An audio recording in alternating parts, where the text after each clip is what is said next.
enteekateeka ya Youth Platform Africa nnungi nnyo kubanga eleesa abavubuka mu production in 10 mu nkumi n'enkumi mwerabiddeko n'amaaso ate mbeebaza mmwe abaze leero ekololo okukuza oba okwerabira YPA byekola ku lukungaana luno olwa annual general meeting olwa buli mwaka olw'17 wetusanze nti ripooti yaabwe eraga bulungi nti embuzi zatandikira mu 100 just 100 kati balina emitwalo 11 n'omusobo. Ekigendererwa kyakufuna miliyoni 10 ez'embuzi mu myaka emitonotono mu maaso awo. Bayina hikas ezakasooli 336 eziri awo. Bayina sintegekano batandise kuzimba factory eya manure egomba wano natuukayo. Balunda bizi balunda njuki ate bo ekiwama kyebazuula kiri nti omubisi gw'enjuki si mwe muva ssente ezisinga. Omubisi muvaamu obusente obutono bo bazuula kiri boyita obusego kati bo ekijiiko kino kyetuliisa ekijiiko kimu kya mitwalo 8 kilo emu eya venom bw'obusego ya miliyoni 8 kati bo bayina beehives tubita obita beehives emizinga gy'enjuki bayina kenda kati osobola kubala mu sente nti buli muzinga bajjamu kilo emu buli mwezi miliyoni 8 mu busegu bw'enjuki mu busagwa venom. Kati nze nsaba abavubuka abali eyo nti mweyungire mujje mujoyininge Youth Platform Africa kubanga bali mu bitundu byonna ebya Uganda batuuse buli wamu. Twagala nze neebaza nnyo abakulira abavubuka bano aba YPA. Omuvubuka ono kyatukoledde ng'eggwanga kinene nnyo. President amwenyumirizaamu kubanga alaze nti osobola kutandika batonotono batandika abantu 21 kati babano bali mitwalo 13,000 kati omuvubuka ono bamuyita Obed Sherura Rukuringa Mamanzi. Eryo erinnya oluwulira nti asobola kukwata heroes n'abavurugavuruga olw'amagezi Katonda ge yamuwa ge twebaliza kubanga tagatuteeka aleese banne batandika 20 bokka babo bali bagenderera mutwalo n'ekitundu. Nkimanyi nti olwaleero aba registerings okubeera ba members basobola okuba nga bayise mu 15,000. So twebaza nnyo obukulembeze bwa YPA naddala omwami ono Obed Rukuringa Mamanzi ne chairman wa board we Elder Joseph Kafero bayina elders ababawa obudde bulungi. Ebintu bigenda mu maaso tujja kumalawo obwavu mu bavubuka. Nze kinkola bulungi nti nafuna abaana si baana bato naye nga abavubuka b'amagezi abakola ekirabika abakola ekiyamba abakola ekikulaakulanya ensi yaffe ate naffe ne batutwala mu maaso kubanga bo tebaleeta bibuuzo baleeta kyakuddamu. Ekyo tukyebaliza. Anya nedobozi Obed Ben, Managing Director wa Youth Platform Africa, bamanyo nyankole bapita Rukuringa Amamanzi. Yes, today olunaku lwaleero lubadde lunaku lulungi nnyo ndi musanyufu bya nsuso kubanga ba member bonna bazze ate tebakomye okwo ne baleeta ba member bannaabwe. Twategekedde emitwalo 3 tuli mu mitwalo 3 n'ekintu oba 4 naye tetumanyi mukama kye tuyinza kumukolera nti omulembe guno gugenda gwettanira ebintu ebyokuyiga naddala ebiri realistic ebikwatagana okulima n'okulunda. Tubadde n'ebizibu bingi naye mu bizibu ebyo tetulemeddwa kukula. Tukuze ebitundu 7.5 okuva omwaka guli 2023-2024 we twali kati mu mwaka guno ogwa 2024-2025 ate tukuze ebitundu 7.5 wabula twandibadde tukuze ebitundu nga 13% ebitundu nga 13 naye twalemeddwa olw'ensonga tulina challenges entono ezibadde zitusiba naddala mu kufulumya ebintu byaffe mu mitala w'amayanja wabula tufunyemu essuubi ettonotono ate nga lirabika lya muggundu nti bekikwatako bagenda kukikolako tusobole okufuna license etaliko kakwakulizo tambuze ebintu byaffe Ugandan flag tugiwanike paka kuwulira bobe. Tubadde n'obuzibu obw'okubanga embuzi zaffe oba ennyama yaffe tetuuka bulungi bweru.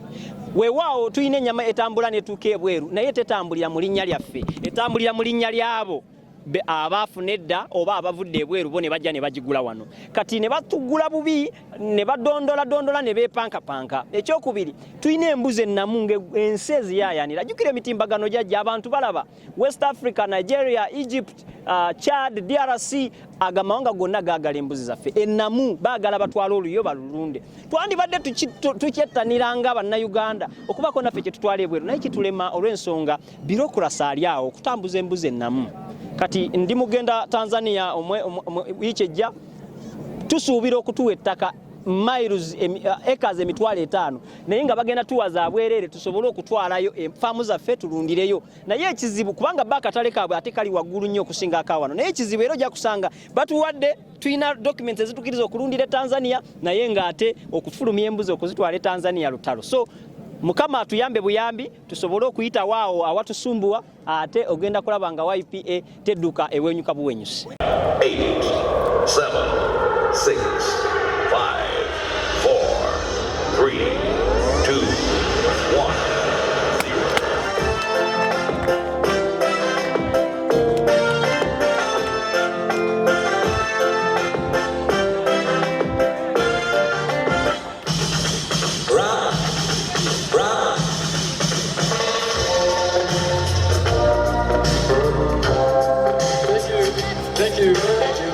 Honorable Minister, again.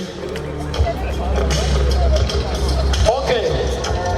Why call them the mighty Youth Platform Africa, YPA?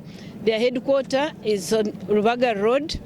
They are the real investors because they are youth with very productive ideas that are already tangibly giving us results that we have all seen. Over 30,000 people that have gathered today at Kororo for their 17th annual general meeting, where they had invited His Excellency the President, who has been ably represented by the Minister in charge of Youth and Children from the Ministry of Gender, Labour and Socio-Economic Development. You have seen for yourselves that these are the real investors who have invested in great production. They are producing in thousands of tons of maize.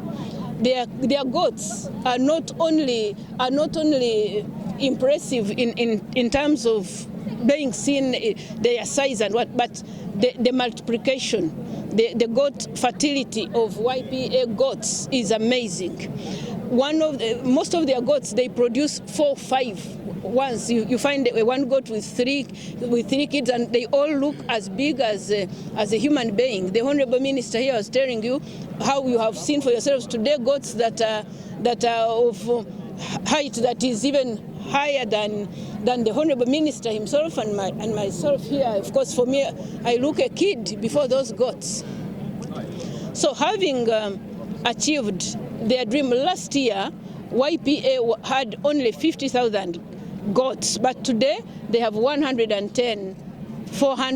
goats, 1,100,000 goats and more, because they exceed by 400 plus.